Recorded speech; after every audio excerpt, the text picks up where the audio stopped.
estén bien, aprovechando semana.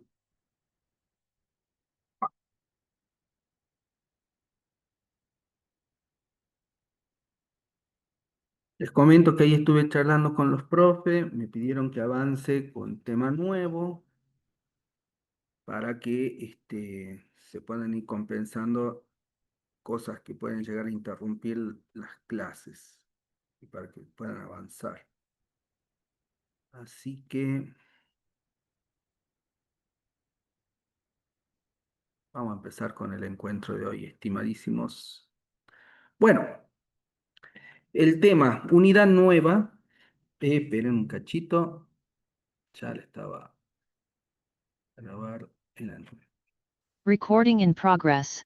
Bueno, estimados, les decía que tema nuevo, ¿sí? Unidad nueva, los métodos numéricos aplicados o el cálculo numérico aplicado a las raíces de ecuaciones no lineales, ¿sí? En particular, ¿sí? Vamos a ver distintas técnicas que constituyen las técnicas del método gráfico, los métodos cerrados y los métodos abiertos. Pero ¿a qué nos referimos cuando hablamos de todo esto? Básicamente, partimos de una suposición o una pregunta que es muy válida, ¿no?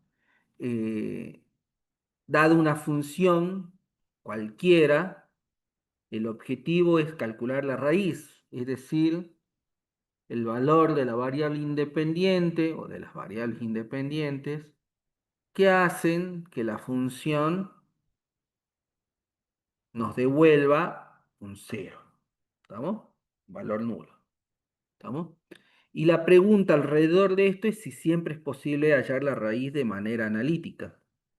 Es decir, si tenemos una función y con todo el bagaje que ustedes han adquirido a lo largo de todos estos años que han aprendido a trabajar con el álgebra y la matemática, ¿sí? Si es posible siempre hallar la raíz de manera analítica, ¿no?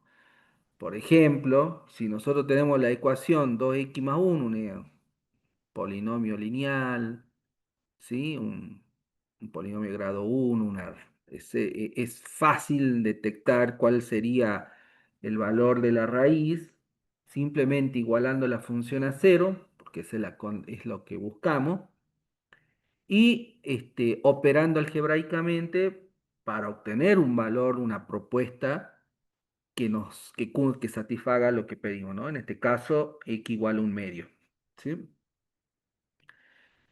También podemos recordar que tenemos otros ejemplos, ¿no? De la famosa ecuación cuadrática, la cual tenemos una ecuación que ya nos enseñaban desde el secundario, ¿no? ¿Cuál es la forma de encontrar sus dos raíces si existen, ¿sí? O también determinar si no existe la raíz, ¿no? Eh, y bueno, entonces hay situaciones en las que sí nos va a ser posible poder aplicar métodos analíticos y tener la seguridad de que con ese método obtenemos la raíz. Y también convengamos que muchos de estos métodos tienen ciertas restricciones que tenemos que considerar al momento de aplicarlas. Pero, por ejemplo, si nosotros tomamos una ecuación, como por ejemplo una ecuación trascendente como la que se ve en la pantalla, e a la menos x, y le igualamos a cero, ¿cómo operaríamos, cómo realizaríamos un conjunto de operaciones algebraicas con el objetivo de obtener el valor de x, ¿no? Si ustedes se ponen a tratar de resolverlo de manera analítica, van a poder concluir que no pueden encontrar la raíz para esta ecuación y así como esta, van a encontrar muchos otros ejemplos de ecuaciones no lineales, ¿no? Estamos hablando acá de ecuaciones no lineales que que van a presentar la situación de no poderla resolver de manera analítica.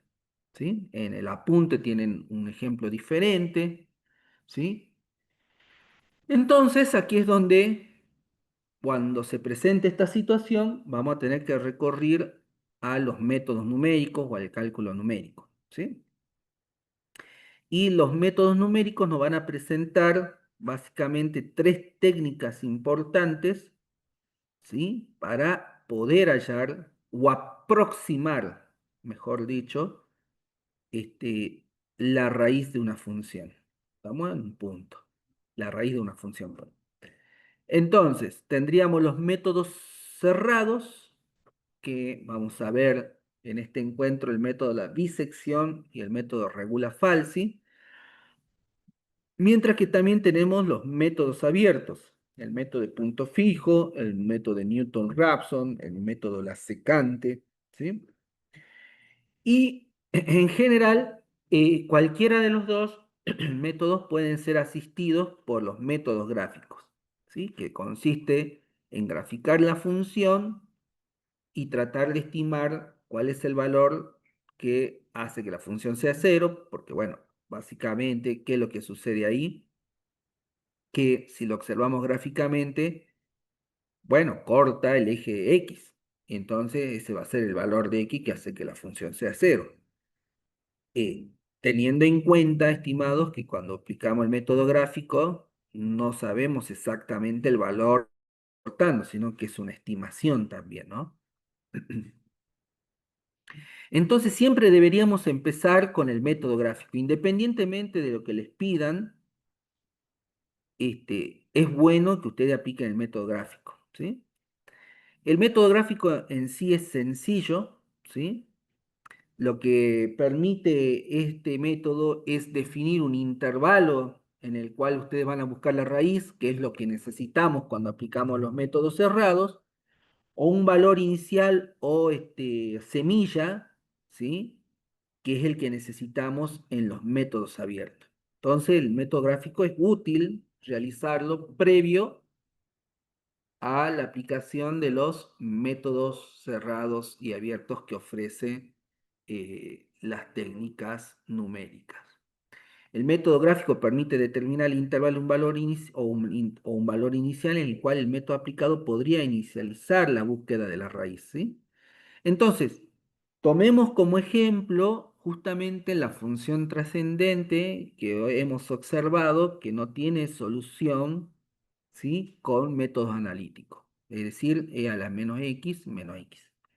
Si nosotros graficamos esta función, va a ser muy similar a esta y podemos ver claramente que hay una raíz, ¿no? Visualmente podemos ver que x sub r es la raíz. ¿Estamos todos de acuerdo hasta ahí? ¿Vamos bien? Sí, profe. Muchas gracias, estimados. Bueno, entonces, nosotros como vemos que observamos que hay una raíz, establecemos un rango de valores, ¿sí? Por ejemplo, acá vamos a evaluar entre 0 y 1, ¿sí? Y eso lo podemos colocar en Scilab a través de arreglos, en Excel a través de celdas y armar una tabla de valores con pequeños incrementos. En este caso, fíjense que los incrementos son 0,5. X, el intervalo va desde 0 a 1 con cada intervalo o incremento igual a 0,5. Y entonces calculamos el valor, ¿sí? De la función para esos datos. ¿Y cómo vamos a detectar entonces dónde está la raíz o dónde está encerrada la raíz? Bueno, básicamente en el espacio en que nos toque observar un cambio de signo. Es decir, fíjense que en este espacio entre 0,55 y 0,6 hay un cambio de signo. Por lo tanto, nosotros podemos estimar que la raíz está contenida en ese intervalo, ¿sí? ¿Cuál podría ser el valor? Y bueno, podría ser 0,56, 0,57, 0,58, 0,59. Podríamos tomar más decimales, ¿sí? Entonces, fíjense cómo este método nos ayuda a determinar o un intervalo donde buscar la raíz a través de los métodos, por ejemplo 0,55 y 0,6, o tomar un valor que sería el que, sabiendo que está en este intervalo, lo vamos a tomar como semilla. Por ejemplo, 0,57. ¿Estamos? ¿Se entiende, estimados? La utilidad del método gráfico. ¿Vamos bien? Sí, profe. Buenísimo. Bien, entonces si continuamos viendo, ya ahora sí podríamos entrar en los métodos cerrados y ver en qué consiste el método de la bisección, ¿sí? El cual consta de un algoritmo. ¿Vieron esto que está enumerado como uno, 2 y después fíjense que va a pasar a 3 y demás?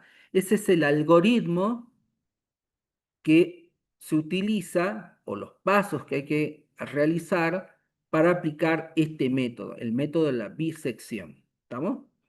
¿Cuál es el primer paso o instrucción o acción que tenemos que realizar para aplicar el método de la bisección? Bueno, tenemos que considerar un intervalo AB en el que se garantice que la función tiene raíz. ¿Estamos? ¿Vamos bien? Hay que definir un intervalo AB. Y para garantizar que la función tiene raíz, lo vamos a someter a alguna validación o verificación que nos permita a nosotros aseverar que tiene la raíz o que puede tener la raíz, digamos, ¿sí? Y en este caso nosotros en la materia optamos por utilizar el teorema de Bolzano. ¿Estamos? O sea, en el punto 2, ¿sí? Para todo método cerrado, vamos a aplicar el teorema de Bolzano para garantizar que la función tiene raíz. ¿Estamos? ¿Sí? ¿Y qué nos dice el teorema de Bolzano? El teorema de Bolzano nos dice que si la función f de x es una función continua en un intervalo AB y además esa función también es monótona en ese intervalo, es decir, f de a por f de b es menor que cero, entonces f de x tiene una raíz en el intervalo abierto AB. ¿Estamos? ¿Qué nos quiere decir esto? Bueno, tenemos que analizar un poco el teorema de Bolzano. En primer lugar, nos pide como condición que la función sea continua. ¿Qué significa que una función sea continua? Esto ustedes ya lo saben de memoria. ¿Qué significa que una función sea continua?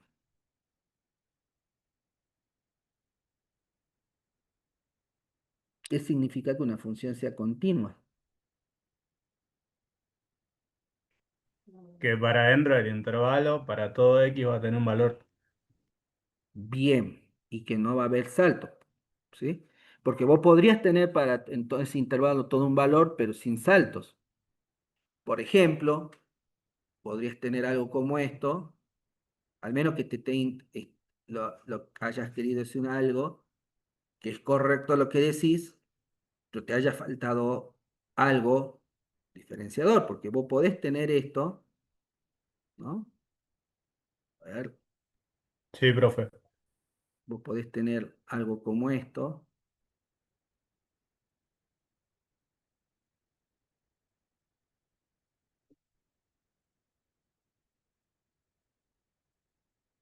fíjate que para todo en el intervalo definido, sería este y este, para todo valor de x tiene un valor de f de x, pero no, esta función no es continua, ¿se entiende?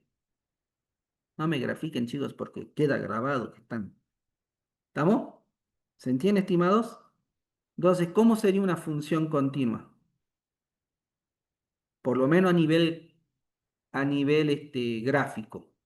¿Cómo sería una función continua? Y ahora sí cualquiera que lo dibuje. A ver, un ejemplo de función continua en un intervalo, en este intervalo. Un ejemplo de función continua, ya que cualquiera puede dibujar, digamos. Función constante, profe. A ver cómo sería la función constante. A ver. Bueno, está bien, eso está bueno, No sé si lo hiciste vos, Ariel, pero esa no es la función constante, ¿no? No lo hice yo. Bueno, este es un ejemplo de función continua. ¿Cómo se dan cuenta que una función continua No tiene cortes. no tiene cortes? Es lo que tradicionalmente cuando ustedes lo dibujan, dice, lo dibujo sin levantar el lápiz. Le deben haber dicho así o algo por el estilo. ¿No es cierto? Sí, profe. Bueno, también es bueno, chicos, que ustedes, por las dudas, repasen de manera, este, analítica, es decir, de manera utilizando ecuación, qué es una función continua, ¿sí? No solamente de forma gráfica, pues no vaya a ser que alguien en algún momento les pida eso, digamos, ¿sí? ¿Estamos? Bueno, entonces tiene que ser continua, ¿sí? Por lo menos gráficamente se entiende que es una función continua entonces, ¿no es cierto? Y además, cuando una función es monótona en ese intervalo, ¿o qué significa que sea una función monótona?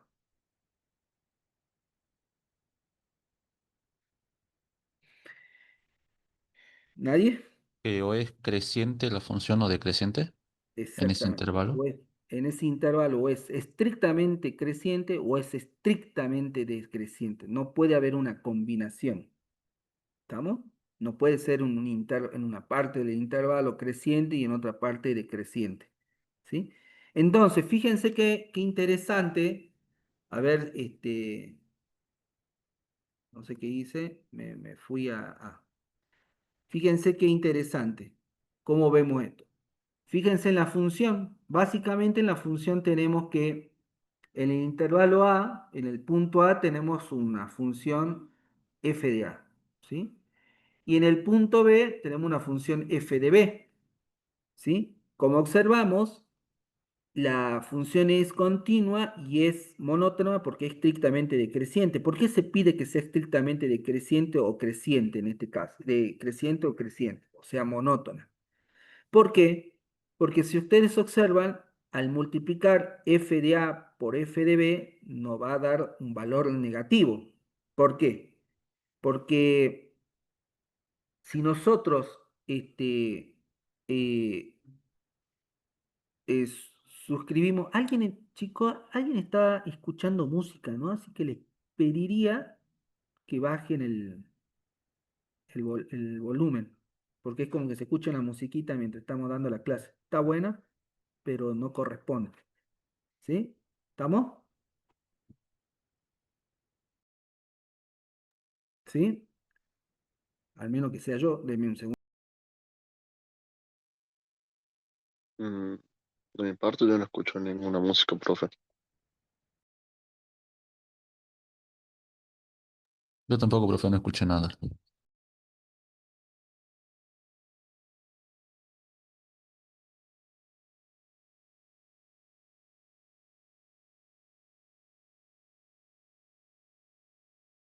Bueno, acá sí se escuchaba, che, pero bueno, no importa.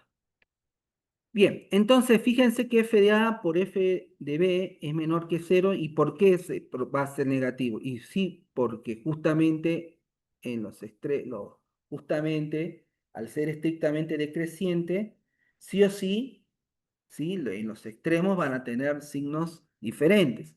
Y como es continua y monótona, quiere decir o garantizamos que sí o sí, ¿sí? En ese intervalo tenemos una raíz, porque va a cortar al eje X. ¿Estamos? ¿Se entiende eso? Entonces, aplicar el teorema de Bolzano a nosotros, en ese intervalo, que se cumpla, ¿sí? Que f de A por f de B sea negativo, nos garantiza de que hay una raíz. ¿Estamos? ¿Sí? Ahora, lo que sí hay que tener en cuenta, estimados, es que el teorema de Bolzano, en el caso de que f de A por f de B no sea igual, no sea menor que cero, eso no significa que la función no vaya a tener raíz, ¿no? Pero muchas veces podemos confundir el hecho de que elegido el intervalo y al multiplicar y no cumplirse el teorema de Bolzano, aseveramos de que la función no tiene raíz. No tiene raíz en ese intervalo, pero puede claramente tener una raíz en otro intervalo. ¿Se entiende? Y además tenemos que garantizar que previamente se están cumpliendo los dos requisitos del teorema. ¿Sí? Por eso también, para eso también nos ayuda el método gráfico. ¿Estamos? Para elegir correctamente un intervalo. Ahora, ¿cómo funciona el método de la bisección una vez que superamos la verificación por el teorema de Bolzano? ¿Cómo continuamos? Bueno, en el tercer paso, lo que hacemos es que el intervalo definido por A y B se corta o bisecta. Cuando decimos que se bisecta, quiere decir que se corta en dos intervalos del mismo tamaño. De ahí el nombre del método de bisección. Lo cortamos a la mitad. Y al punto de corte, a ese x sub i lo vamos a denominar x sub 0 para representar la primera aproximación a la búsqueda de la raíz que estamos haciendo. ¿Se entiende? Es decir, gráficamente tenemos lo mismo y fíjense que cortamos a la mitad nuestro intervalo, ¿sí? O sea, fíjense, este sería nuestro intervalo.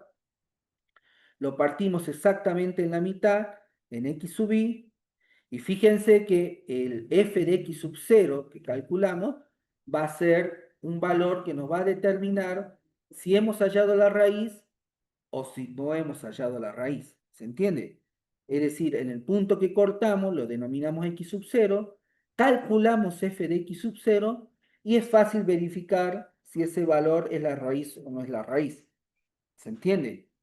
Pero fíjense que en teoría, al haber aplicado este, este método, lo que estamos logrando es una primera aproximación y además estamos dividiendo el intervalo en dos partes. Uno que claramente contiene la raíz, que sería en este ejemplo este intervalo, y otro que no contiene la raíz. ¿Se entiende? Entonces, ¿qué es lo que hacemos nosotros? Cuando nos damos cuenta, por ejemplo,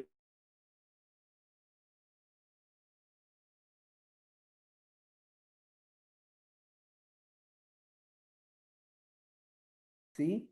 Lo que después tenemos que hacer es determinar cuál de los dos intervalos que me están quedando contiene la raíz. ¿Estamos? ¿Se entiende eso, estimados? Profe, Sí, se me entrecortó bastante esa última parte. ¿Podría repetirlo? sí, no hay problema.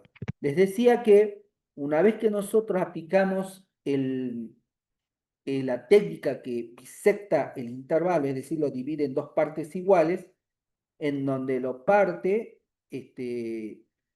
utilizamos lo definimos como x sub 0, es decir, la primera aproximación a la raíz. Cuando calculamos f de x sub 0, estamos en condiciones de determinar si hemos hallado o no la raíz. En el caso de que no hallemos la raíz, lo que tenemos que preguntarnos es en cuál de los dos intervalos que han quedado definidos se encontrará la raíz. ¿Se entiende? Porque al haberlo partido tenemos dos intervalos. Uno de esos intervalos los tenemos que descartar y después deberíamos continuar la búsqueda de la raíz en el intervalo que sabemos o podemos verificar que contiene la raíz. ¿Sí? ¿Estamos? Eso es lo que estamos tratando de aplicar. Pero antes de poder realizar eso, bueno, tendríamos que ver cómo nosotros encontramos o qué ecuación aplica el método para partir el intervalo en dos partes. ¿Cuál es muy sencillo? ¿Sí? A esa ecuación la vamos a llamar fórmula de recurrencia y que en este caso es muy simple. Sumamos los valores que contienen el intervalo, los extremos del intervalo, es decir, a más b, y lo dividimos por 2. Entonces, o lo dividimos en 2. Y entonces es el que nos va a dar el valor o propuesta de raíz, es decir, el x sub i. ¿Estamos? Una vez que nosotros obtenemos ese valor y calculamos f de x sub y, ¿sí? En el caso de que sea, obviamente, en el punto 4, en el caso de que sea, obviamente, la raíz, detenemos el proceso iterativo. Pero, en el caso de que esto no se cumpla, en el punto 5 deberíamos identificar cuál de los dos subintervalos es el que haya la raíz. Y para ello, obviamente, vamos a volver a aplicar el teorema de Bolzano. ¿Se entiende? ¿Qué es lo que vamos a tomar? Bueno, vamos a tomar el valor de cualquiera de los extremos, ¿sí? Versus el valor de la raíz propuesta. Es decir, fíjense acá. Fíjense lo que dice la ecuación esta que estoy aplicando acá cuando nosotros tenemos que determinar cuál va a ser el intervalo. Ya no lo hago f de A por f de B. Eso ya lo habíamos hecho al principio para determinar si en ese intervalo inicial estaba la raíz. Ahora lo hacemos entre uno del intervalo, por ejemplo, f de A por f de x sub y, es decir, tomamos este intervalo, ¿sí? Y verificamos si es menor que 0. Si es menor que 0, quiere decir que ese intervalo contiene la raíz. Por lo tanto, redefiniríamos el intervalo de tal forma que nuestro nuevo b sería x sub i. Pero, ¿qué ocurre si es el resultado de f de a por f de x sub i no es menor que 0? Bueno, lo que significa es que entonces el intervalo no se va a encontrar entre a y x sub i, o sea, la raíz no se va a encontrar en ese intervalo, sino que va a estar entre x sub i y b. Por lo tanto, lo que tenemos que redefinir es que a va a ser igual a x sub i. ¿Se entiende? Y de esa manera descartamos el intervalo, en este caso ax sub i, y nuestro nuevo intervalo va a ser x sub 0 y b, en donde deberíamos volver a aplicar el proceso iterativo para hallar la próxima propuesta de raíz. ¿Se entiende? El método es bastante sencillo y fácil de aplicar. Fíjense, simplemente ahora lo que vamos a hacer es que x sub i va a ser, o x sub 0 va a ser igual a y vamos a volver a repetir el proceso iterativo. ¿Cuántas veces? N veces, hasta que el punto que nosotros hallemos sea la raíz. Eso en principio es así. Fíjense acá, se observa una segunda propuesta. Ahora, habiendo tomado como intervalo A y B, donde A es f de x sub 0, ¿se acuerdan? Bueno, aplicamos el método de la bisección, obtenemos un nuevo punto, ¿sí? O sea, x sub i va a ser igual a más b sobre 2, y vamos a obtener un punto llamado x sub 1, ¿sí? Si nosotros calculamos para x sub 1 su función, vamos a ver que claramente no es la raíz, ¿no? Pero claramente también nos estamos acercando a la raíz, porque fíjense que ahora tenemos que determinar si este va a ser nuestro intervalo que contiene la raíz o va a ser este el intervalo. Claramente vamos a descartar por el teorema de Bolzano este intervalo y nos va a quedar que vamos a trabajar en este intervalo, que es el que contiene la raíz. Luego, nuevamente, aplicaremos el método en este nuevo intervalo, que seguramente lo partiremos a la mitad, ¿sí? Y probablemente por acá tendremos un nuevo valor. Y luego seguiremos aplicando el proceso iterativo hasta que encerremos el valor de la raíz, ¿sí? Y obtengamos la aproximación o el valor exacto que nosotros necesitemos. ¿Se entiende eso? Fíjense que el siguiente gráfico nos muestra la evolución de la aproximación con el método de la bisección. Inicialmente, fíjense como habíamos establecido el intervalo entre 0 y 1, ¿sí? La primera aproximación nos dio 0,5, que no es la raíz, ¿sí? En la siguiente, fíjense como que se alejó, pero después se volvió a empezar a acercar. Y en promedio, el valor empieza a tender a la raíz. En este caso, después de 1, 2, 3, 4, 5, 6, 7, 8, 9, 10, 11, 12, 13, 14, 15. Luego de 15 iteraciones, en este gráfico, ¿sí? Tendemos a la raíz. ¿Se entiende eso? Ahora bien,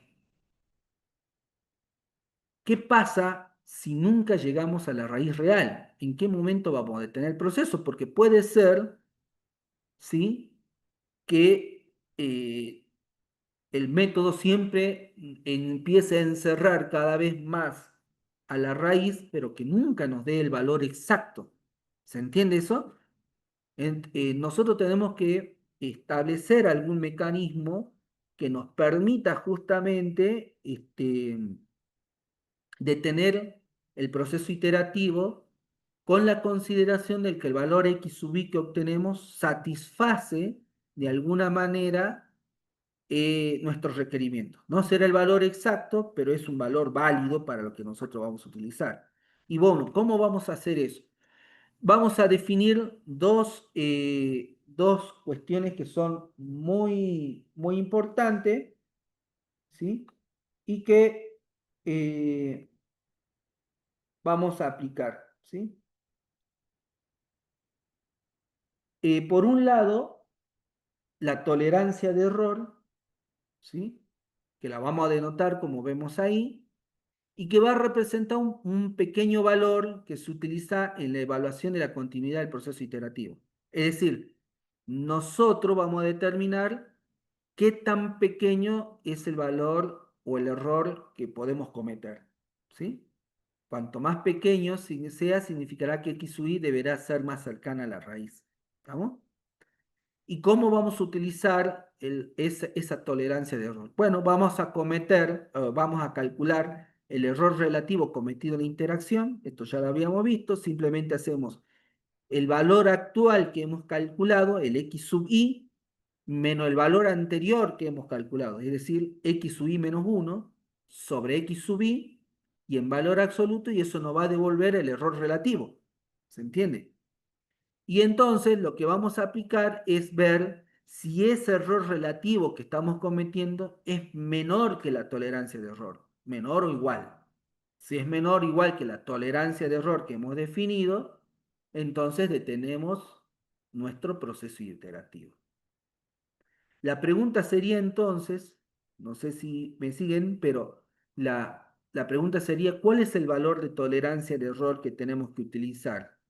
Bueno, el valor de tolerancia de error que tenemos que utilizar muchas veces está calculado de forma empírica y están presentes en, por ejemplo, proyectos de investigación, ¿sí?, tablas, cálculos realizados por experiencia, ¿sí? Entonces siempre es bueno investigar un poco para ciertos fenómenos si ya no existe una tabla de tolerancia de error validada de forma experimental.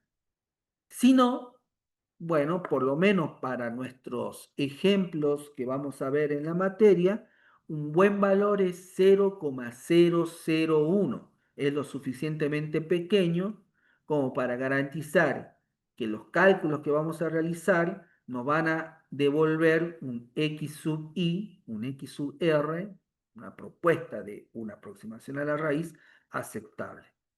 ¿Estamos, estimados? ¿Se entiende?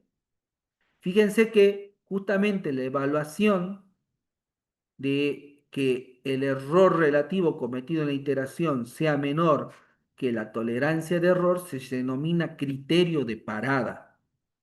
Es decir, al finalizar el algoritmo donde obtenemos un x sub i, calculamos el error relativo y luego lo evaluamos, ¿sí?, con respecto a nuestra tolerancia de error. ¿Sí? ¿Se acuerdan que esto es lo que en forma general cuando vimos el gráfico que decíamos que teníamos el método numérico, teníamos un x sub i, ¿no? Voy a poner ahí. Esto nos generaba un x sub i más 1, ¿no? Que si queremos conciliar notación, bueno, este sería el x sub i y este sería x sub i menos 1. Y luego venía la evaluación. Según la evaluación, volvíamos a generar el proceso iterativo y si no, lo aceptábamos. Bueno, esta evaluación, en este caso, es esto, todo esto, ¿no? Si es menor que la tolerancia de error, ¿sí? Detenemos el proceso iterativo. ¿Estamos?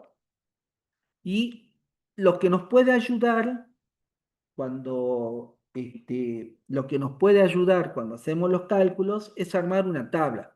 Fíjense, esta es una tabla que también claramente lo pueden hacer esta tabla la pueden armar en Excel, esta tabla la pueden armar en Processing, por ejemplo, lenguaje de programación, la pueden armar también en Scilab, que es lo que utilizamos en la materia, ¿sí?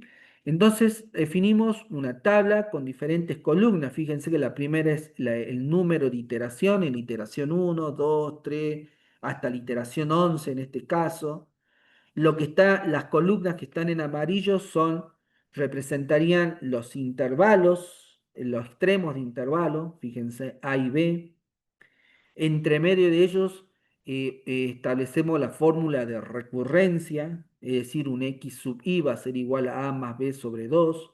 Fíjense cómo en este caso, claramente, bueno, teniendo esto, si sumamos 0 más 1, nos da 1, dividido 2 nos da 0,5, es el valor de la ecuación de recurrencia. Y luego tenemos tres columnas en verde que representan el cálculo de la función tanto en los intervalos, en los extremos de intervalos, como para la propuesta de raíz. Recuerden que la fórmula de recurrencia nos devuelve un x sub i, que es la propuesta de la raíz. Entonces, si nosotros calculamos, ¿sí?, la función, en primer lugar, ¿cuál calcularíamos? Y esta que está acá, porque es el valor de la función para la raíz propuesta. Si esto nos devuelve 0, claramente encontramos la raíz, tenemos todo. Es decir, a la primera iteración tuvimos suerte y hemos encontrado la raíz. Pero si no la hemos encontrado, ¿qué es lo que calculamos? Y bueno, calculamos el valor de la función en los extremos y fíjense que si lo realizamos a modo gráfico o visual, en este caso, simplemente vemos los signos. F de A es positivo, F de X sub I es positivo, por lo tanto, en ese intervalo no está la raíz. Pero sí vemos que la raíz está en qué intervalo, F de X sub I y F de B. ¿Se entiende eso? Lo sabemos, digamos, ¿estamos?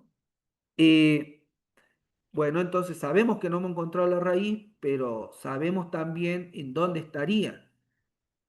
Continuaríamos con el proceso iterativo en caso de que no se cumpla el criterio de parada, pero para cumplir el criterio de parada, ¿qué tenemos que primero calcular? El error relativo. X sub i, que sería este valor que hemos encontrado, 0,5, menos el valor anterior. No tenemos valor anterior, entonces eso es 0. Entonces nos va a quedar 0,5 dividido 0,5 en valor absoluto, nos va a devolver 1. Y este es el error que estamos cometiendo, es decir, estamos cometiendo un error 100% y era lógico. ¿Por qué? Y porque es la primera iteración. Este 1 es menor que la tolerancia de error, que en este caso, fíjense que tomamos el valor estándar 0,001, y claramente no, entonces tenemos que continuar con el proceso iterativo. ¿Qué hacemos? Bueno, como hemos visto que el, el cambio de signo está en este intervalo, ¿qué quiere decir? Quiere decir que A tiene que ser mi nuevo valor 0,5. Es decir, el x sub i que habíamos calculado va a ser el nuevo valor del extremo A, el extremo inferior. Y volvemos a continuar con el proceso iterativo. Es decir, volvemos a calcular el x sub i, que es 0,75, volvemos a calcular si es la raíz. Cuando determinamos que no es la raíz, ¿qué hacemos? Y bueno, primero vemos si satisface, ¿sí?, el criterio de parada. Calculando el error relativo, obtenemos que 0,333 no es menor que 0,01. Por lo tanto, vemos en qué intervalo hay cambio de signo. ¿Dónde hay cambio de signo en este caso? Bueno, en este caso, cambio de signo hay acá. Por lo tanto, fíjense, como acá es el cambio de signo, lo que hacemos es que en la siguiente iteración el x sub i vaya al extremo b. Y así continuamos el proceso iterativo hasta que o encontremos la raíz o obtengamos un valor que en este caso es 0,0008, que es menor, ¿sí? Si es menor que 0,01 y entonces detenemos el proceso iterativo. Por lo tanto, este va a ser, esta va a ser el valor de la raíz propuesta, de la raíz aproximada, luego de 11 iteraciones. ¿Se entiende eso, estimados? Así funciona. Y esto ustedes lo pueden automatizar, como les decía, en una planilla de Excel, o lo pueden automatizar en programación, ¿no? Mediante la herramienta como Scilab, eh, o MATLAB, o PrimeMath, eh, ¿se entiende? Por cualquiera de ellas. ¿Estamos? ¿Se entiende, estimados?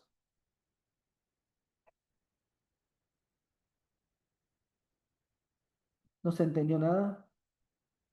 Sí, profe, sí se entendió. Trato de... se puede. Bueno, por otro lado, estimados, eh, ¿es literalmente el algoritmo de búsqueda binaria? No, no es literalmente de búsqueda binaria, pero sí se parece mucho, tiene sus diferencias. Recuerden que acá tenemos una evaluación, acá podríamos colocarle dos evaluaciones, además de esta, ¿sí? Para detener el proceso de búsqueda, ¿sí? Además de la tolerancia de error, ¿sí? También podemos explícitamente definir el número de iteraciones, ¿sí? Porque a lo mejor, y se suele utilizar mucho el criterio de que o se cumple que es menor que la tolerancia de error o lo limitamos a 100.000, 10.000 iteraciones, a fin de no, ¿cómo se le dice? De no sobrecargar los cálculos. Porque también, fíjense que al haber una división, ¿sí? Ese número también se estima mucho, ¿sí? No es que elegimos un número al azar del número de iteraciones, sino que se estima, porque al haber una división es muy probable que empecemos a cometer, fíjense cómo va en este mismo ejemplo, cómo van aumentando los decimales, ¿sí? Y entonces es muy probable que en algún momento el cálculo empiece a realizar redondeo. Y puede ser, dependiendo de la naturaleza de la función y del cálculo, digamos, puede ser, si son muy extremos, están en muy extremos los valores de A y B, ¿sí? Son muy pequeños ambos, ¿sí? O son muy grandes, o muy pequeños, digamos, podemos introducir errores de redondeo y entonces eso también es lo que provocaría que nunca encontremos la raíz exacta y no tiene sentido que sigamos haciendo tantos cálculos, ¿sí? Si sabemos que no se terminan de autocompensar los errores que estamos cometiendo y por lo tanto nunca vamos a llegar a la raíz. Es decir, no nos garantiza una mayor cantidad de iteraciones, acercando siempre más y más a la raíz. ¿Estamos? ¿Se entiende, estimados? Así que tengan en cuenta esas dos cosas. Profe, una consulta. ¿Por qué en la fila 3, en la anterior fila, la variable b estaba en uno y después pasa a 0,75? Y bueno, porque dijimos que el cambio de signo está, a ver, esperen. Acá hemos pasado.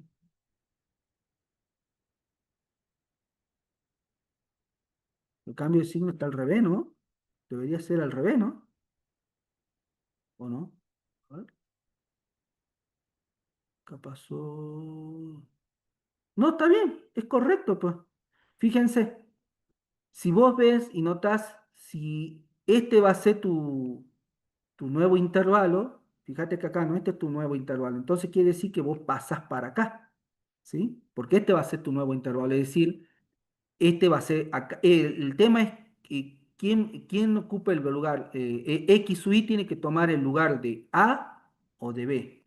En el primer lugar, como nosotros habíamos visto que vemos que f de X o Y por f de B es donde nos da negativo, ¿sí? Es decir, estos dos nos va a dar mayor que cero. Entonces, no se cumple en el primer intervalo el teorema de Bolzano, pero en el segundo intervalo sí se va a cumplir el teorema de Bolzano. Por lo tanto, ese tiene que ser nuestro nuevo intervalo. Por eso corremos esto para acá. Pero cuando calculamos en el segundo, fíjate que acá esto nos da positivo. Esto quiere decir que en el segundo intervalo, ¿sí? Entre f de x sub i y f de b no está no está nuestra raíz. Pero acá sí, porque ¿cómo nos da? Negativo. Por lo tanto, nuestro intervalo, ¿qué es lo que tiene que cambiar? F de x sub i tiene que tomar el lugar de b. Por eso es que viene para acá. ¿Se entiende? Por eso ahora queda entre 0,5 y 0,75. Fíjate que estamos descartando el segundo intervalo, no el primero. ¿Se entiende eso? Y así Sí, tenemos sí, que ir analizando. sí, sí. Bien, Gracias, profe. bien. Bueno, eso por un lado. Si ustedes como que esto lo pueden llegar a aplicar, fíjense que después lo pueden replicar para los otros métodos cerrados. Bueno, tampoco es que hay tantos métodos cerrados, este, pero lo pueden aplicar en línea general para todos los métodos, tanto el abierto como el cerrado, en la aplicación de esta tabla y en la comprensión de cómo se aplica, ¿sí? De manera sistemática o programática la resolución del método. Porque fíjense que acá ahora nos va a comentar, ¿sí? Bueno, que nos va a comentar cómo trabaja el otro método cerrado que vemos, que es el método de regula false. Fíjense que la vamos a hacer corta. El método de regula falsi opera de la misma forma.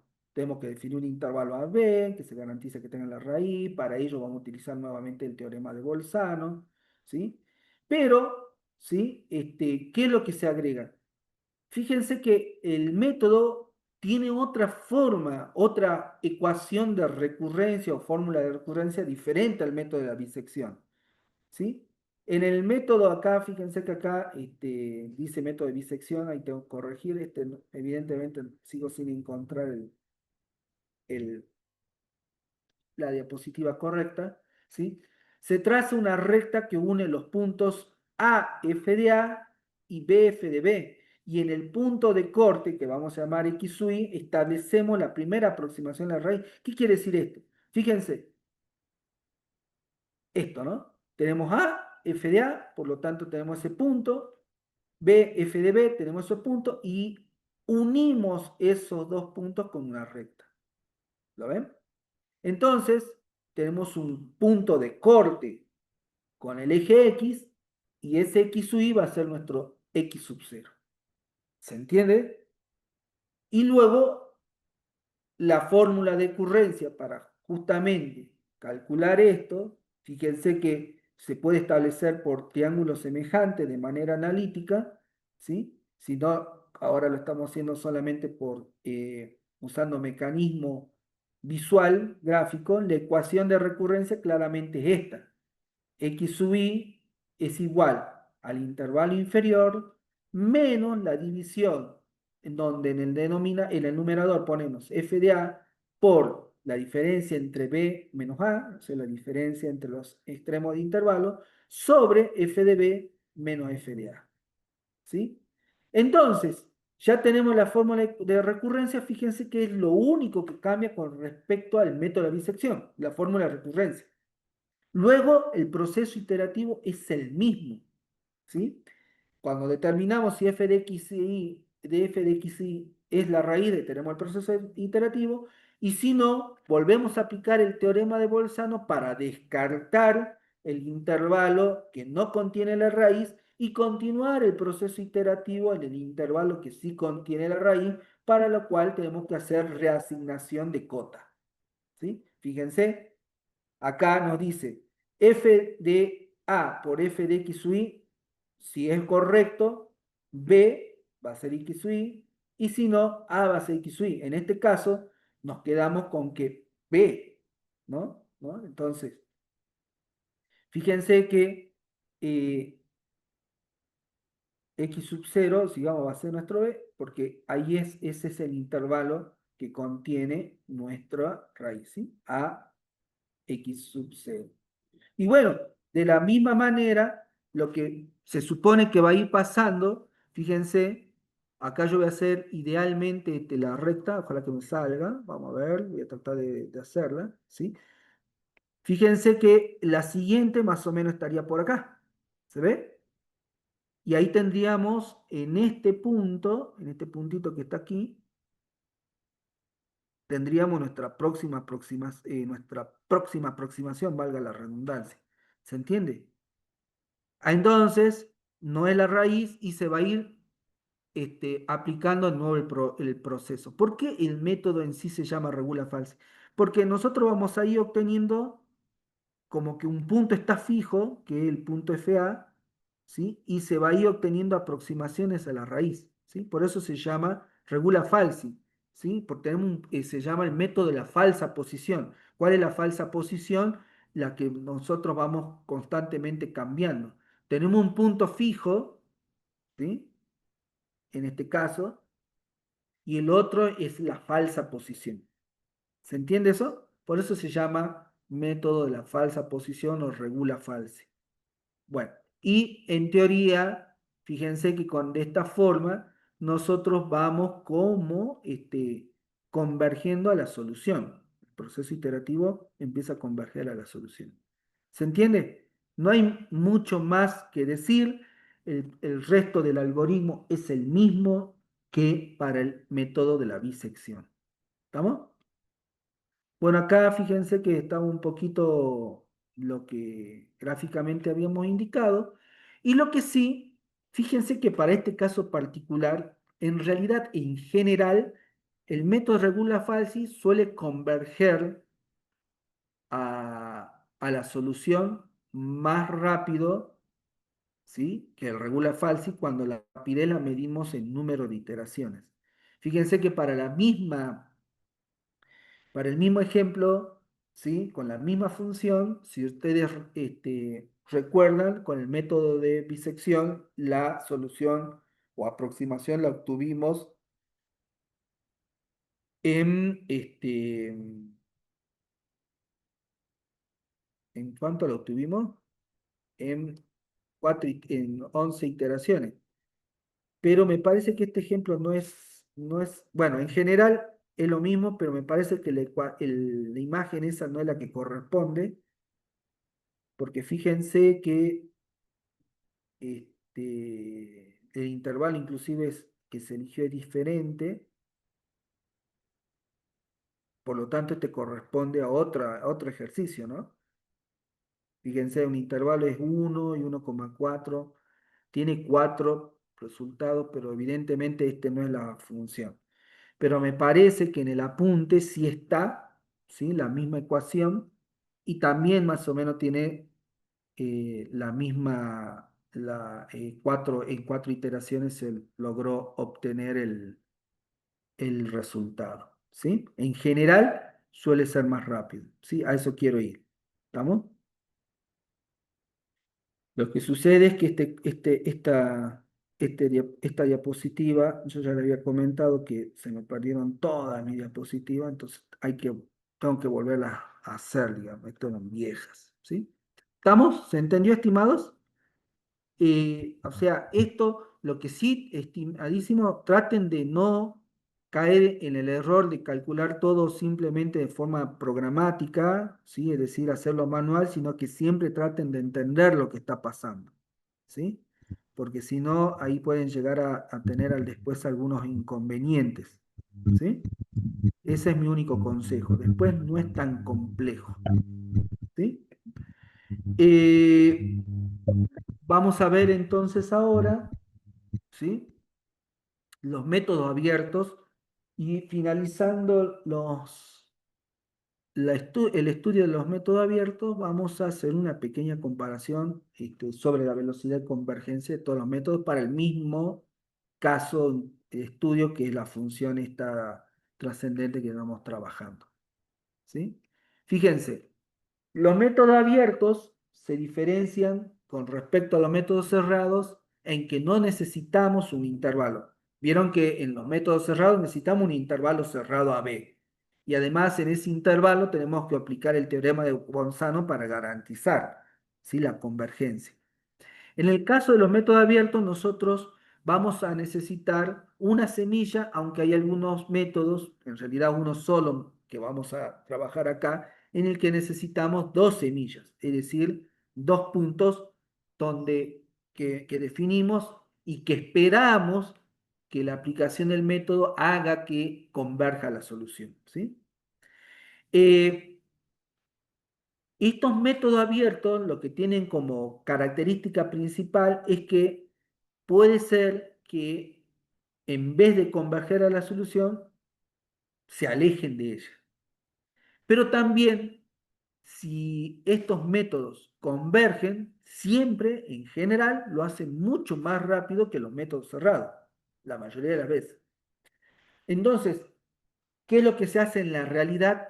En la realidad, muchas veces, para garantizar en un principio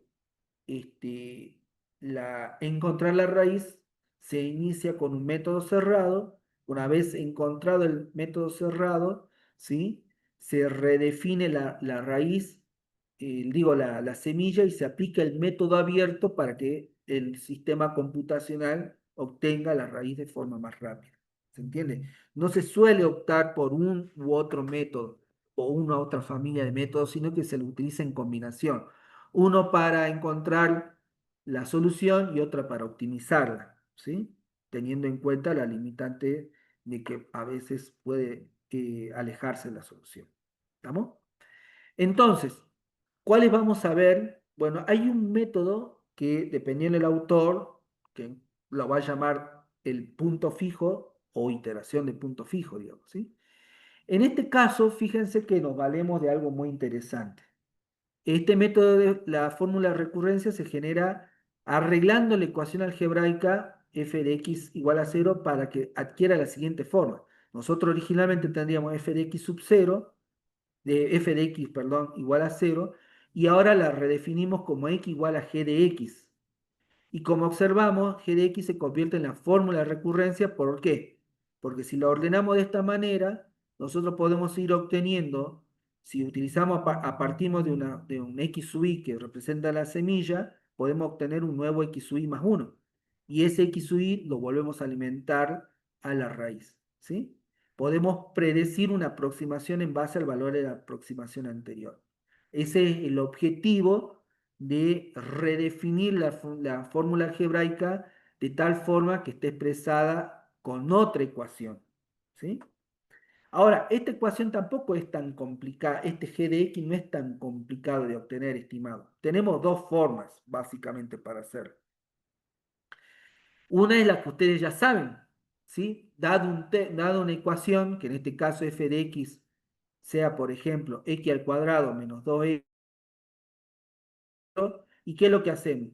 O podemos obtener, redefinirla, despejando este valor, ¿sí? Uy, esta vez tomé línea, este valor, o podemos redefinirla despejando este valor, que es lo que está indicado en este caso, ¿no? Puede ser, o despejamos esta, ¿sí?, que sería el de 2x, o si despejamos el x que está elevado al cuadrado, sería esta. Entonces, fíjense que nos queda x en función de sí mismo, ¿sí? Y entonces, la raíz cuadrada de 2x menos 3 sería g de x, o x al cuadrado más 3 sobre 2 sería nuestro g de x. ¿Se entiende eso? Esa sería una forma. Y la otra, muy sencilla también, es simplemente, bueno, sumar a ambos términos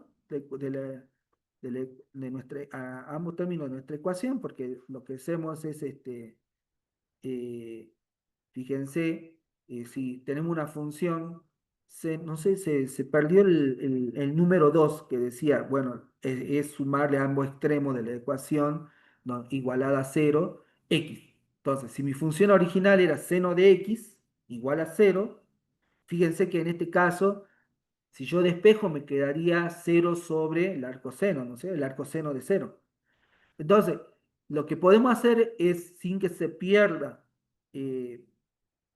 pierda el sentido de la ecuación, fíjense, nosotros simplemente a ambos extremos le sumamos x.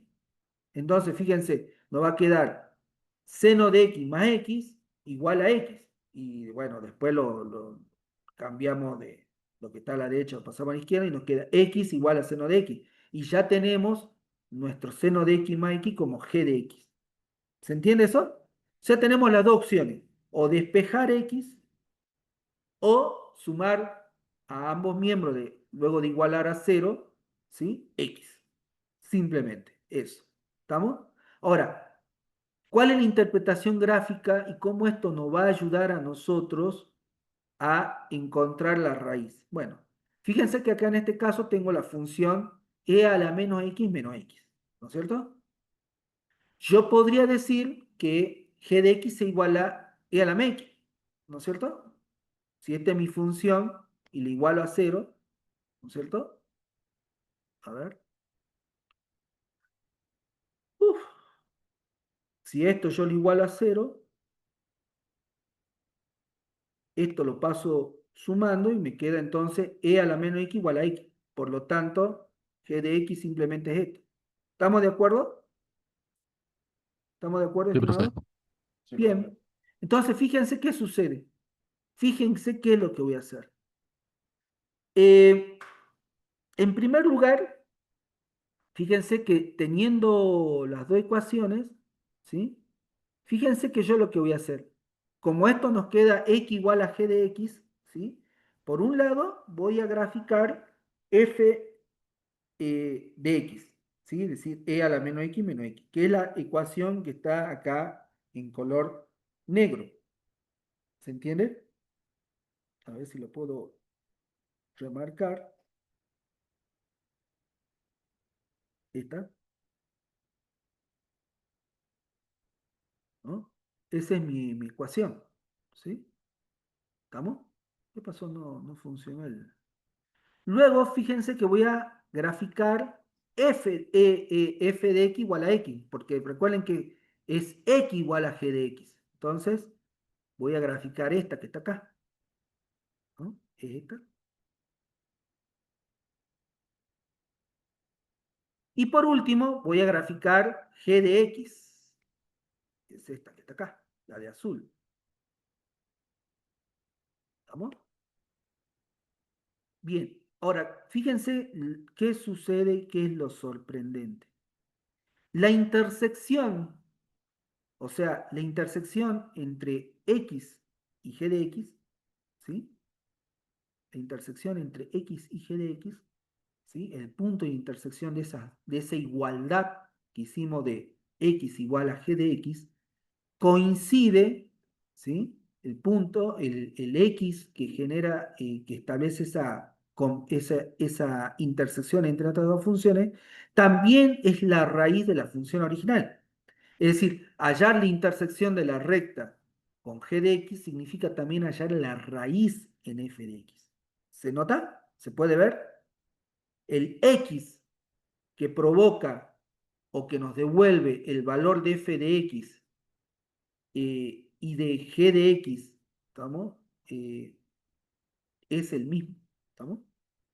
El valor de x que provoca la intersección entre x y g de x es el mismo que provoca obtener la raíz de f de x.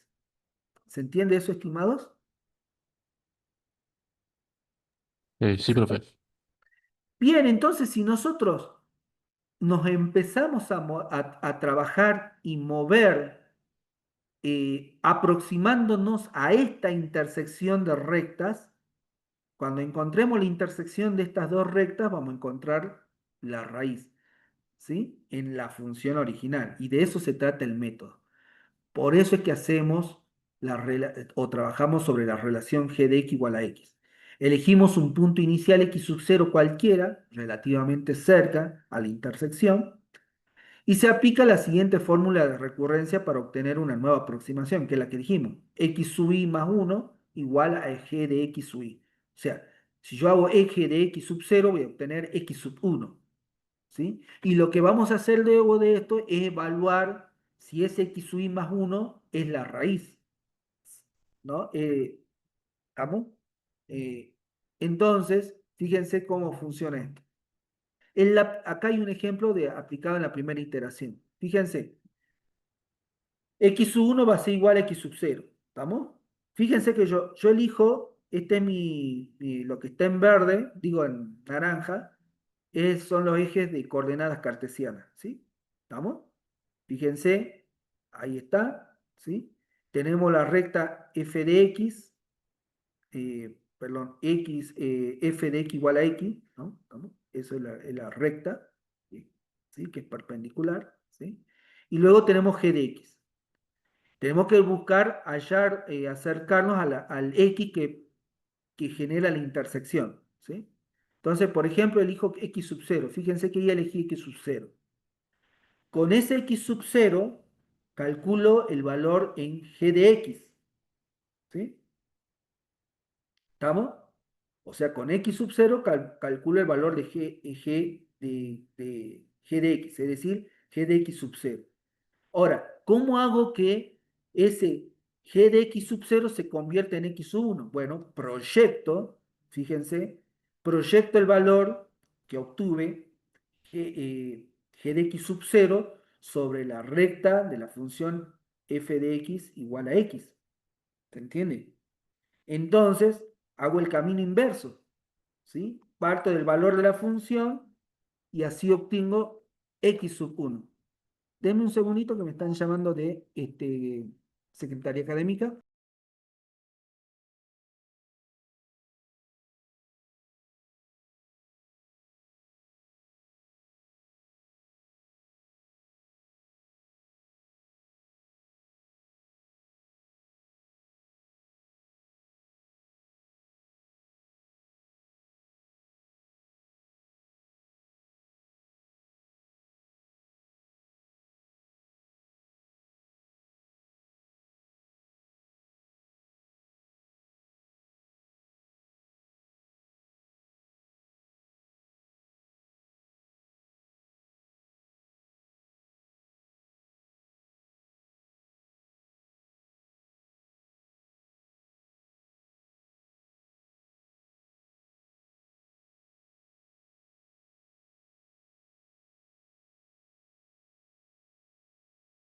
Bien, entonces fíjense que les decía que si yo parto con x sub 0, calculo g de x sub 0, ese valor es el valor de la función también en f de x igual a x.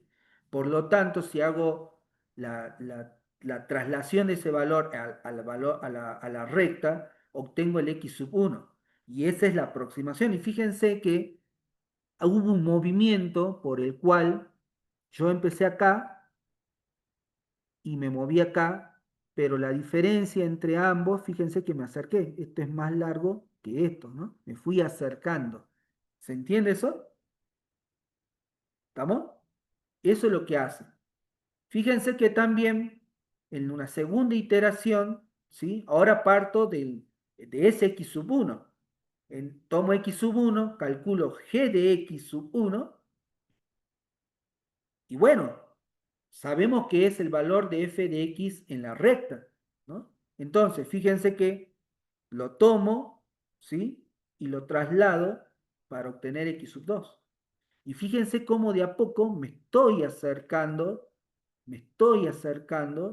a la intersección. La función f de x siempre va a ser x, y sí, porque acordate que la igualación es x igual a g de x. ¿Se entiende eso?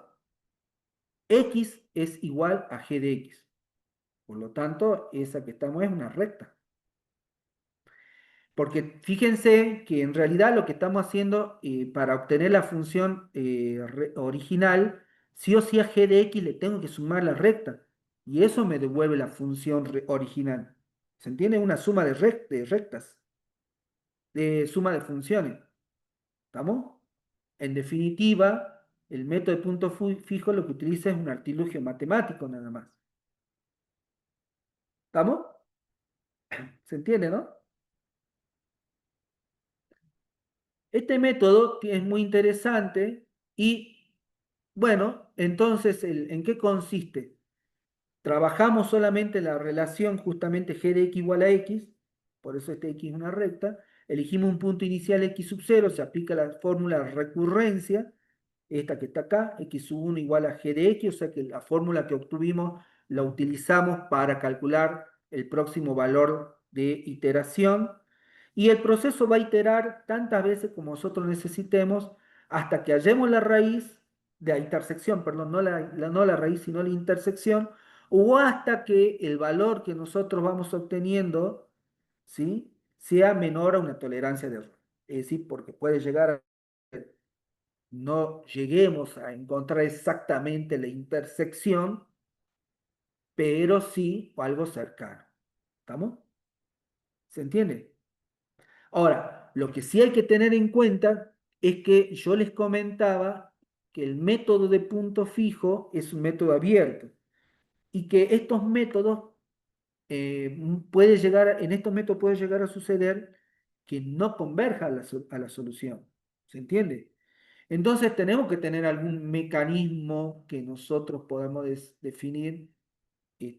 Evidentemente, al aplicarlo nos estamos alejando de la solución o nos estamos acercando a la solución. ¿Sí?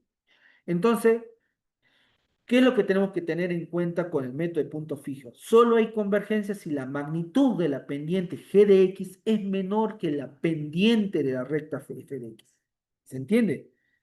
O sea, si yo sobre g de x en un punto, ¿no?, calculo su pendiente, calculo la pendiente para g de x en un punto particular, es decir, g de x sub i, esa pendiente tiene que ser menor que la pendiente de la recta f de x.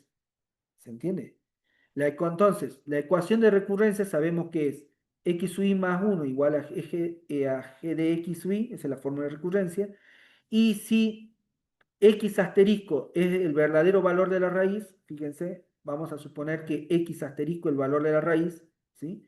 Entonces vamos a tener que g de x o g de la raíz menos g de x sub i va a ser igual a la raíz menos x sub i multiplicado por la derivada del error que cometemos. Y por el teorema del valor medio, ¿sí?, la raíz menos x sub i más 1 va a ser igual a g de x, de g de la raíz menos de g de x sub i. Por lo tanto, vamos a tener esta ecuación que en definitiva lo único que nos tiene que interesar a nosotros o a ustedes, digamos, en la práctica, distinto sería si van a rendir, el final, es esto. Esto es lo importante, estimados, porque esto es lo que les va a ayudar a ustedes a determinar si tiene sentido que estén aplicando o no el método del punto fijo. Si la derivada de g de x, ¿no?, es menor que 0, los errores van a disminuir en cada iteración, es decir, nos acercamos a la intersección. En cambio, si la derivada es mayor que 1, los errores van a crecer en cada iteración y por lo tanto nos vamos a empezar a alejar, de la solución. Y por lo tanto deberíamos detener el proceso iterativo. ¿Se entiende eso? Dicho de otra forma, en manera gráfica, fíjense, Si la derivada, el valor absoluto de la derivada de g de x es menor que 1, hay convergencia si no hay divergencia. Fíjense, ¿qué sucede? Supongamos como en el caso anterior, nosotros empezamos con este punto, ¿sí? Empezamos con este punto en g de x, y fíjense cómo eso lo trasladamos acá, volvemos a interactuar, ¿sí? Y nos vamos acercando a la solución, converge, ¿no? Porque la derivada, fíjense que es menor que 1. Y esto se llama solución monótona. Vamos como escalando hacia la solución, ya sea escalando o descendiendo, ¿sí? Vamos acercándonos monótonamente hacia la solución. ¿Estamos?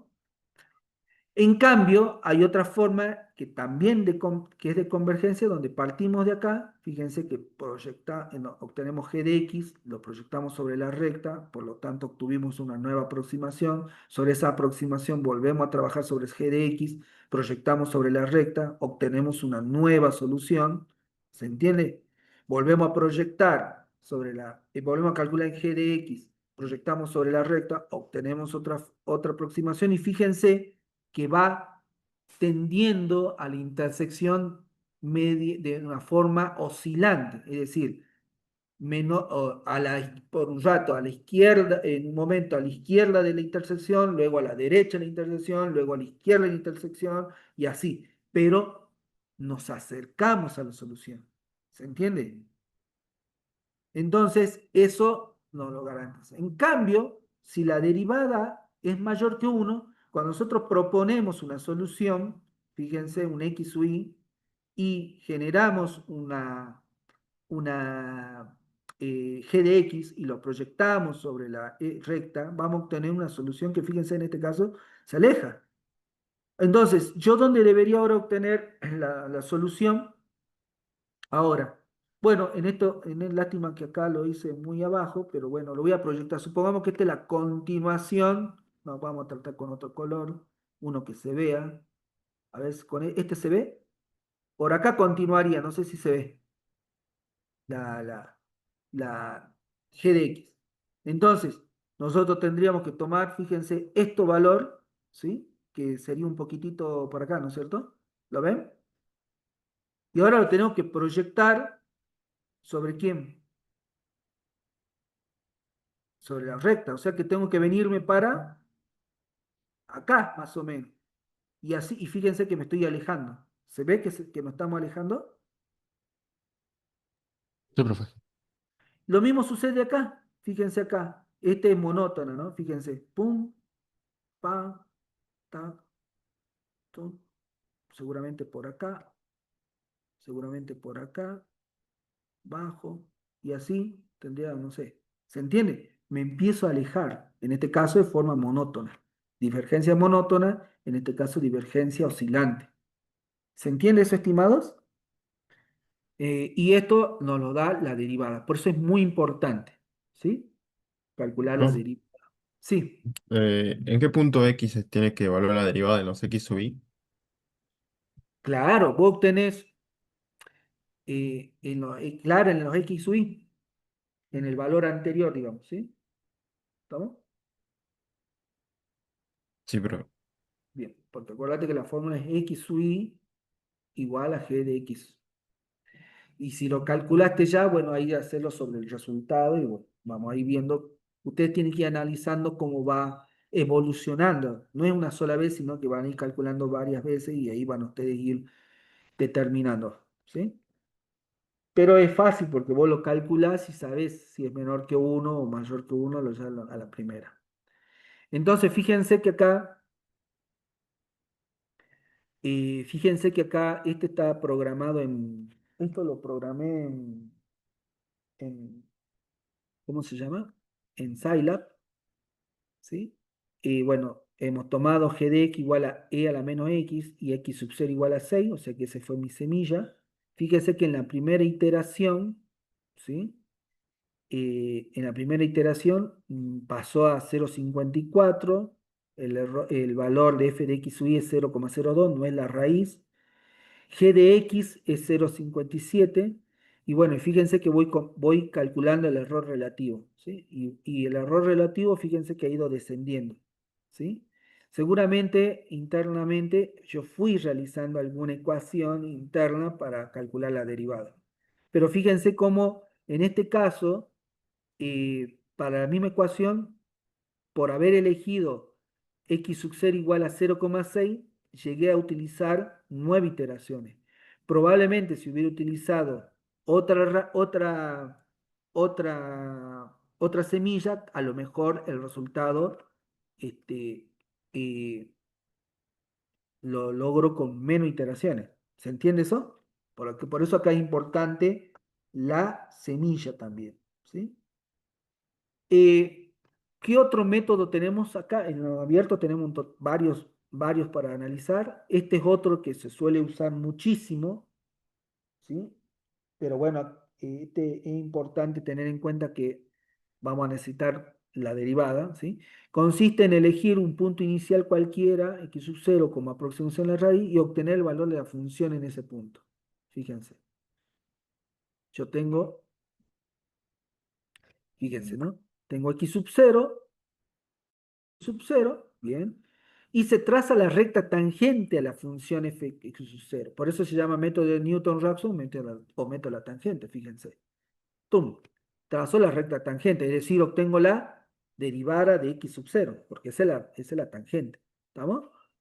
Y fíjense, el punto de intersección de la recta tangente con el eje de las abscisas, en x sub 1, 0, constituye la primera aproximación a la raíz aplicando el método. Es decir, ese punto se convierte en la aproximación x sub 1 y luego continúo con el proceso iterativo. Fíjense, para x sub 1 calculo el valor de la función, es decir, f de x sub 1, y luego trazo la recta tangente. ¿Cuál es la fórmula de recurrencia que voy a utilizar acá?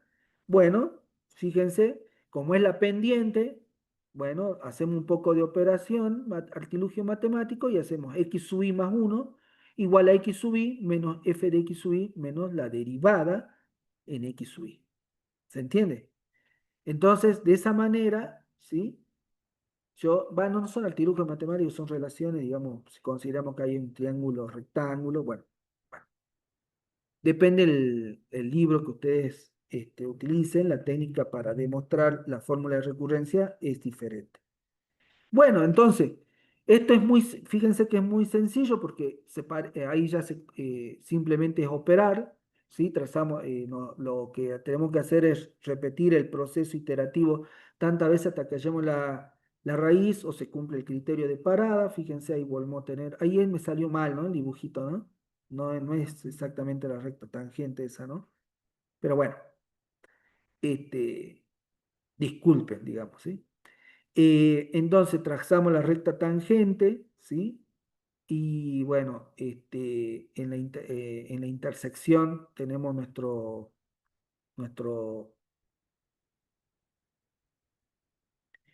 sí, porque a ver si lo puedo corregir, de paso lo corrijo acá, uy, perdón, para que se vea bien lo que quise hacer, porque si no, se debe haber movido. ¿Ven que está esto acá? Entonces la recta tangente, a ver si lo puedo mover, está como imagen encima, no, a ver si está para habilitar. A ver si habilitándolo se puede mover. Ahí está. Porque es la recta tangente. Ahí está. Ahí está mejor, ¿se entiende? Vamos a guardarlo. Uh, Espero que no me jodan. A ver. Se ve. Ahí está. ¿Sí? Para que se entienda mejor. Entonces trazamos la recta tangente y en la intersección tenemos el x sub 2. Calculamos el f de x sub 2 y bueno, el proceso continuaría. A ver si puedo, a ver, no hay ninguna otra iteración más. Pero bueno, fíjense que evidentemente para este ejemplo, como x sub 0 pasa a x sub 1, x sub 2 y se va acercando o convergiendo a la solución. ¿Se entiende? A la raíz que estamos buscando. ¿Se entiende? Ahora, el método de Newton-Raphson se puede deducir a partir de la interpretación geométrica. En realidad, acá fíjense que está la demostración de cómo obtuve esa ecuación. Sí, creo que este es del libro de método numérico de Chapra. ¿Sí? ¿Sí? A partir de interpretación geométrica se supone que el punto donde la tangente cruza el X es una interpretación mejorada de la raíz y bueno, y de esa forma obtenemos la ecuación. En realidad el método de Newton-Raphson, que supone la obtención de la raíz de f de x, se obtiene a partir del desarrollo de la serie de Taylor. Esta es la otra demostración. También está el mismo libro, pero a mí me gusta cómo lo demuestra Burdem. ¿Sí? Depende de ustedes dónde la técnica el libro que ustedes elijan, van a encontrar dos demostraciones diferentes. Y no me acuerdo cuál es la que puse en los apuntes. Me parece que puse la de la serie de Taylor, ¿no? Me parece. Que puse yo en el apunte. Después ustedes lo verificarán. ¿Sí? Eh, Eso por un lado. Eh, Bueno, en ocasiones, ahora, ¿cuál es el tema o la particularidad de este método? En ocasiones resulta difícil o imposible obtener la primera derivada de la función y como está involucrada en la fórmula de recurrencia, supone un problema, ¿no es cierto? Entonces, ¿qué hacemos? ¿Descartamos el método de la tangente? No. Nosotros podemos utilizar, ¿sí? Lo que vamos a ver, lamentablemente, más adelante, que es la derivación numérica, ¿sí? O sea, obtener una aproximación a la derivada, ¿sí? Y eso es lo que está indicando acá. O sea, a lo que quiero llegar con esto, que no sé si lo van a aplicar ahora, porque, digamos, derivación se ve más adelante, pero es como que quiero adelantarles que ante la imposibilidad de calcular la derivada que está incluida dentro de la ecuación de recurrencia, es decir, dentro de esto, siempre esa derivada que está ahí en el denominador, podríamos aproximarla, ¿sí? Podríamos aproximarla de esta manera, porque justamente nosotros estamos haciendo justamente estamos obteniendo eh, valores de x sub i, entonces nosotros podemos hacer que la derivada en un punto x sub i sea aproximadamente igual a f de x sub i más h, ¿sí? Menos f de x sub i sobre ese h, que es la distancia entre esos dos puntos. Bueno, ¿se entiende? Entonces, y aparte tenemos aquí si muestro dos formas, en realidad existen tres, digamos, de formas de aproximar esa derivada, ¿sí? Probablemente ahora en las prácticas no vean esto, porque capaz que hay que esperar hasta derivación numérica, pero la idea es que en caso de que no puedan derivar de manera analítica, bueno, lo puedan aproximar. Entonces, ahí sí podrían utilizar el método de Newton, ¿sí? ¿Vamos?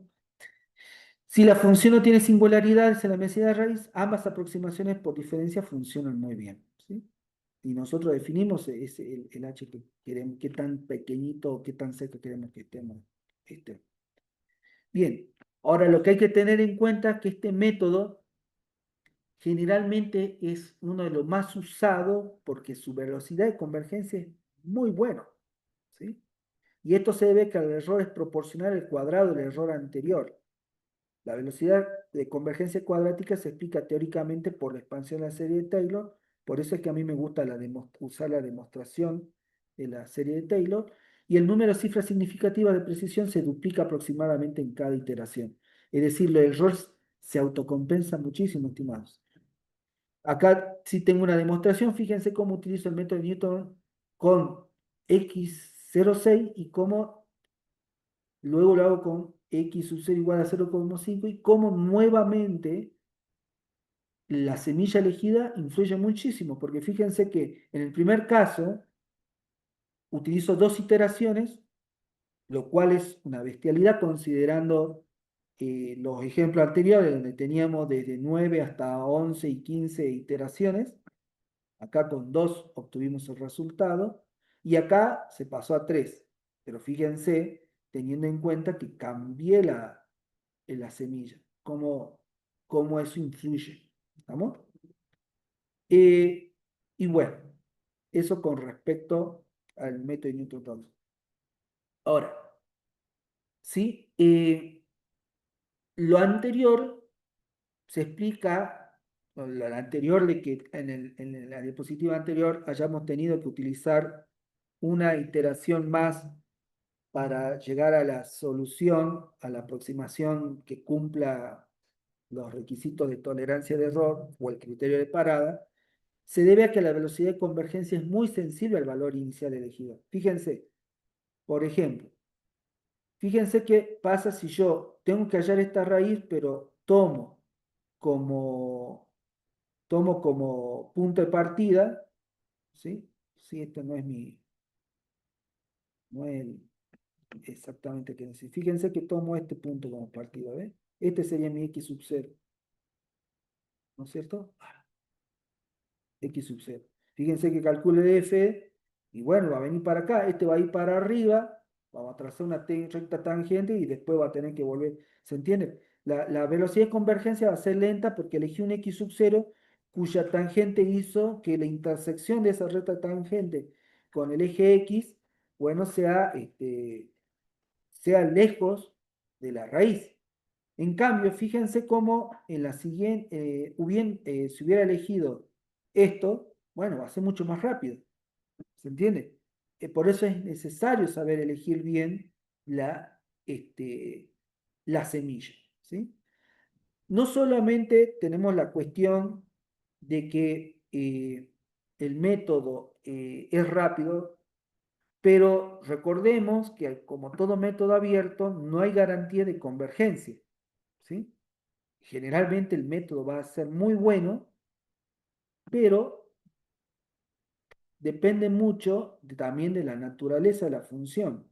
Fíjense que en este caso yo parto de un x sub 0, calculamos el valor de la función, trazamos la recta tangente y por lo tanto obtenemos esta aproximación. Fíjense que volvemos al proceso donde calculamos f de x, generamos la recta tangente, una nueva aproximación, y siguiendo el proceso, ¿qué estaba sucediendo? Nos estamos alejando de la solución. ¿Sí? En este caso, nos estamos alejando de la solución, no nos estamos acercando.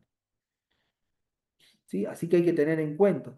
¿Qué hubiera pasado si, por ejemplo, elijo este punto? A ver, no sé, digamos.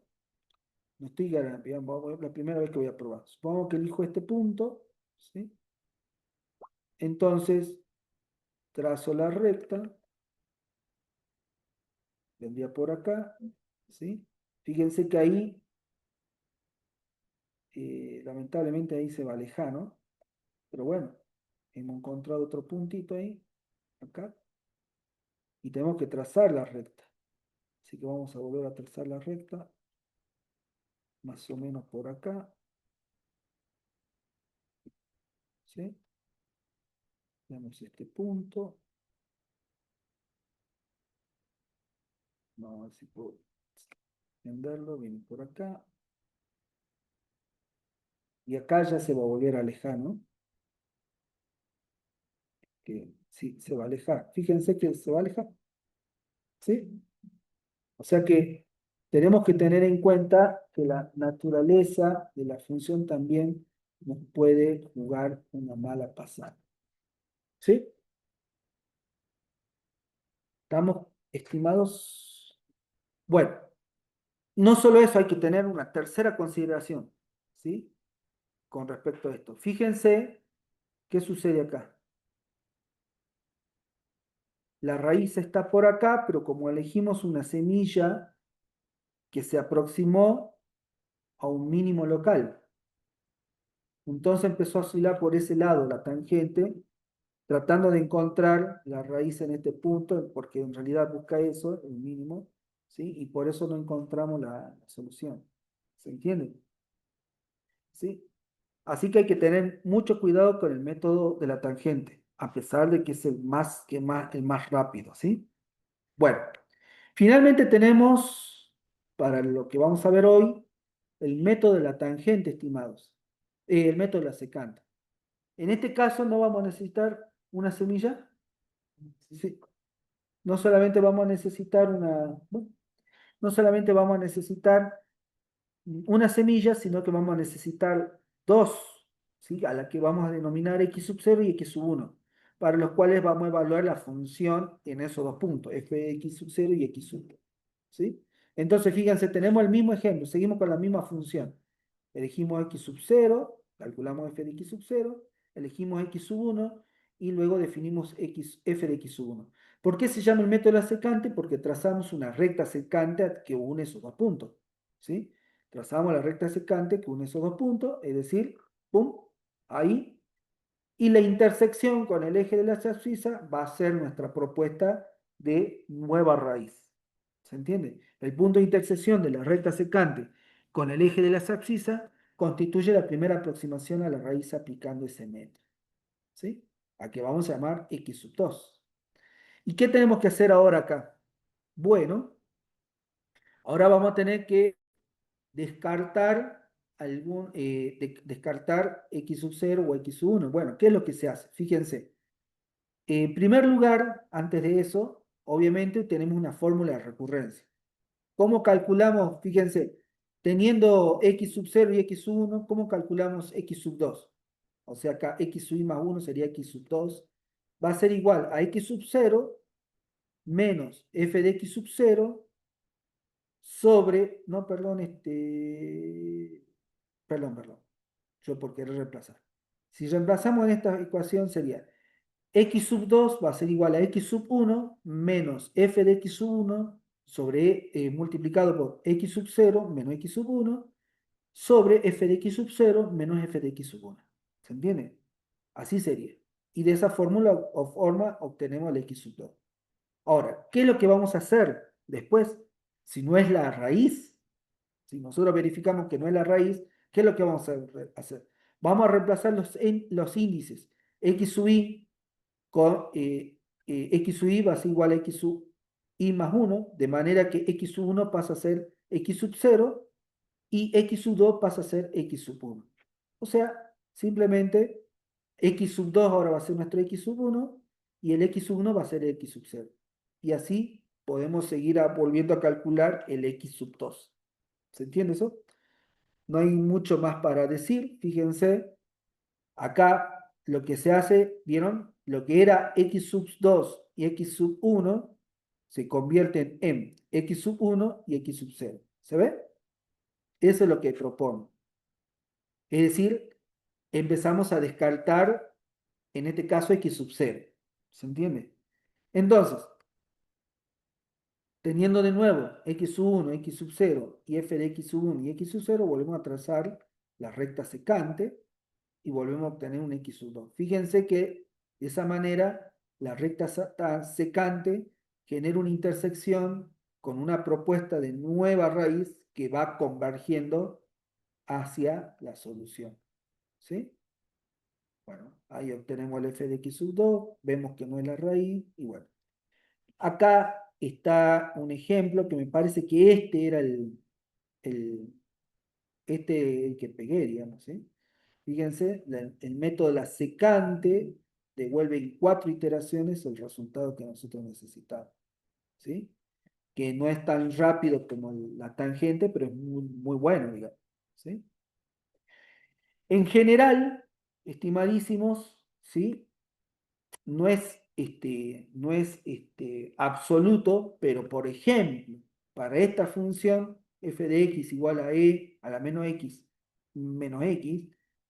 si tenemos un gráfico que compara la velocidad de convergencia, donde en el eje x tenemos el número de iteraciones, ¿sí?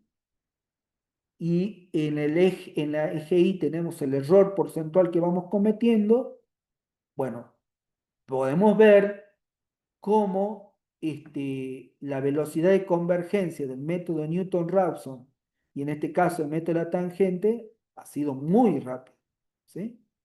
Y ambos son métodos abiertos. ¿Se entiende eso? En este caso, fíjense cómo el método de la bisección, por la forma de la función, ha tenido una velocidad de convergencia que Bueno, es similar en este caso al del regula falsi, ¿no? Cuando decíamos que generalmente es mucho más rápido el regula falsi. Pero bueno, hay que tener en cuenta varias cuestiones, ¿sí? Y así, ¿se entiende, estimados? ¿Sí? Fíjense cómo el método de punto fijo en este caso no es el más rápido, ¿sí? A pesar de ser un método abierto. Entonces, conclusión, siempre hay que probar varios métodos. ¿Estamos?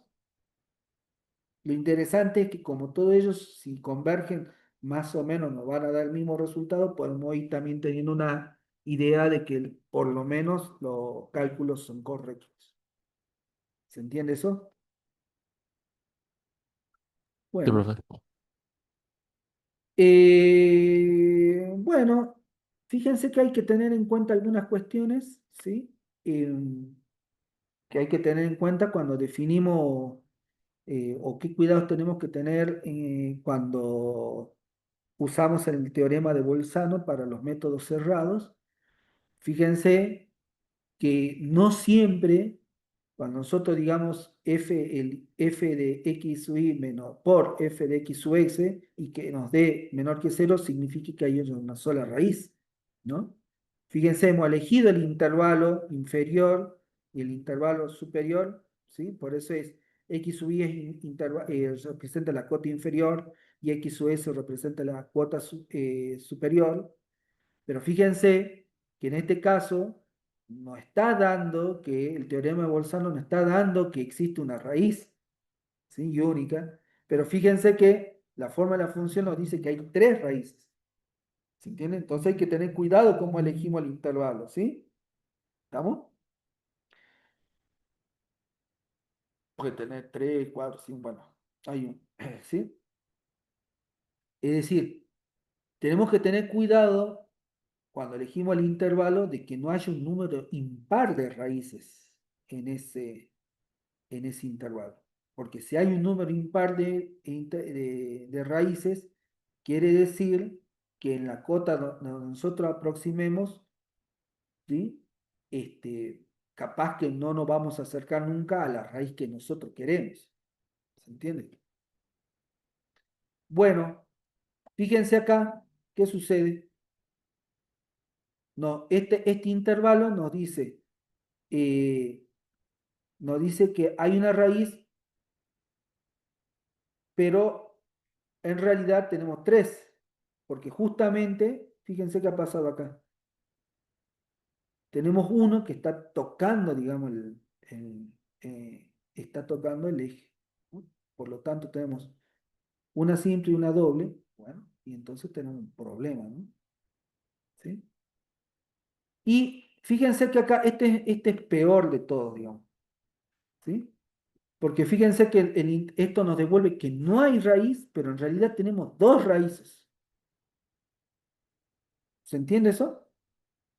Por lo que está mal elegido el intervalo. ¿Sí? Sí, Y profe. por eso hay que tener mucho cuidado con el teorema de Bolzano. Nosotros lo usamos en la materia, pero le explicamos las situaciones que tienen que elegir bien el intervalo. Si no, tendríamos que sumarle un par de teoremas más. ¿Estamos? Profe, ¿cómo se evita esto con la forma gráfica? O sea, analizando el intervalo bien. No, analizando bien el intervalo, porque acá, ¿cuál es el problema de este intervalo? Que este intervalo no es continua, pero no es monótona. ¿Se entiende? Este no es continuo y este no es monótono. Este no es continua, pero no es monótono. Y este es continua, pero no es monótono. Generalmente lo que está sucediendo es que tienen que verificar que justamente ese intervalo sea monótono. Eso es lo que sí o sí tienen que verificar, estimados. ¿Estamos? Que es lo que muchas veces dejan un poquito de lado. ¿Sí? Y sí, el método gráfico es una muy buena solución. ¿Sí? O si no, recurrir a ecuación y demás que te garantice para la determinación de si es o no es monótona. O lo podés hacer de forma analítica o lo podés hacer de forma gráfica. ¿Sí? ¿Se entiende, estimados? Sí, profe. Perfecto, estimados. Capaz que debería haber hecho un pequeño descanso, ¿no? Pero son 51. Bueno, hasta acá llegamos, estimados. Lo dejamos ahí. Tienen todo para. Dice, profe, las demostraciones de algunos métodos que se mostró suelen. Si vas en el final, puede ser que sí. Generalmente, generalmente, déjenme un segundito, no sé si lo he parado, ¿no? Ahí está. Recording stopped. Generalmente cuando van al final a nosotros nos importa muchísimo que comprendan el método, ¿sí? Eh, Quizás no nos interesa tanto las demostraciones de la fórmula de recurrencia, pero si vemos que no está claro cómo lo demuestran de manera gráfica, ahí ya le empezamos a pedir, pero le empezamos a presionar por más cuestiones, ¿sí? ¿Se entiende eso? La verdad, todavía no han puesto fecha parcial. Ah, y una cosa más, estimados, veo que hay algunos que están escribiéndome con el tema de la. Yo, si bien los reenvío el mensaje, todo lo que tiene que ver con estos problemas que hayan podido tener válidos, digamos, con la resolución de los cuestionarios, eso lo tienen que derivar a los profesores de práctica, porque son ellos los que están liberando esos cuestionarios de práctica para la asistencia. ¿Se entiende? Y yo los reenvío a los mensajes, pero son ellos los que resuelven, ¿sí? Esa parte. Y es muy probable que un poquito más adelante, si yo también libere algún cuestionario, pero va a ser un cuestionario teórico, ¿sí? Generalmente van por el lado de integración o de ecuaciones diferenciales, pero ahí va. Sí, sí la grabé, sí, sí, recién la paré y después ya la subimos. ¿Estamos? Así que bueno, eso estimados que tengan, si no hay más nada, ya habilité, ya pude arreglar yo sé que le había ya dicho para esta semana, pero tuvimos ayer una reunión, pero ya está habilitado, habilité para las clases consulta los jueves a las 9, ¿sí? Así que ahí ya todos los jueves voy a entrar a las 9 para los que quieran consulta. Bueno, eso estimados, saludos, que tengan un buen fin de semana. Nos vemos, profe. Hasta luego. Realmente, profe, nos vemos.